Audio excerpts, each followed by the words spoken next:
If you suffer from bladder leaks, urgency, or frequency, and you've ever wondered if maybe you should just cut back on how much you're drinking during the day to try to save your bathroom trips and to try to lessen your need for pads or having bladder leaks, this video is for you. I'm Britt from My Core Flora, here to talk a little bit today about hydration and the bladder. So, when I work with one-on-one clients who are coming in to see me or working with me virtually and talking to me about their incontinence issues, their urgency issues, their frequency issues, one of the first things I ask them is how much they're drinking during the day and what they're drinking during the day. It's really important because there are certain fluids and foods that are more acidic or irritating, and that can irritate the bladder lining because the urine gets acidic from those things. It's really important to make sure you're getting enough water because that will also make the urine really acidic, which will irritate the bladder lining. So it's actually the opposite of what you would assume. Most women tell me they drink less because they don't want to go to the bathroom and they don't want to leak. But drinking less causes the urine to get more acidic. So if you're drinking less and combining that with caffeine, combining it with spicy foods, fruits that are acidic, like grapefruits or oranges, drinking orange juice in the morning.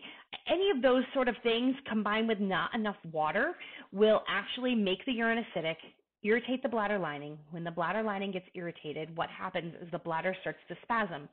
If your pelvic floor muscles aren't ready for that spasm, that's when you're likely to leak. That spasm will also create a sense of urgency, and so it will give you that sense of increasing urgency and will also often lead to an increasing frequency. So let's not drink less if we're dealing with those issues.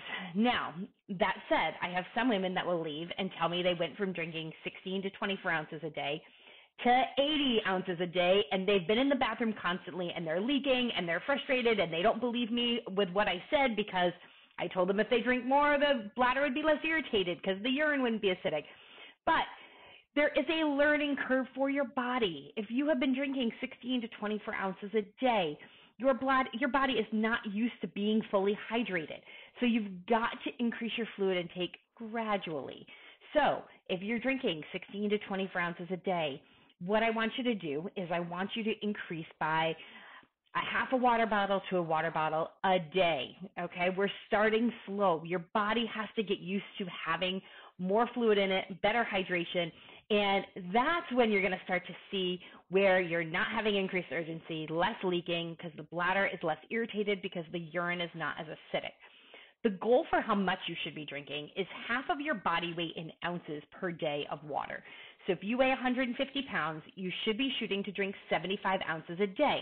If you've been at 16 ounces a day, you're not going to get to 75 right away, right? So it's 16 ounces. Then maybe you go to 24 ounces. Then maybe you go to 32 ounces. So it's over the course of each day, you're gradually increasing your fluid intake so your body can start to adjust to full hydration. When you do that, the urine will become less acidic. Your bladder is less likely to spasm, less likely to be irritated, and symptoms should start to improve. But it's not an overnight. So have some patience. Have some water, and let's get that bladder back in shape and back on track where it's not being irritated by super acidic urine.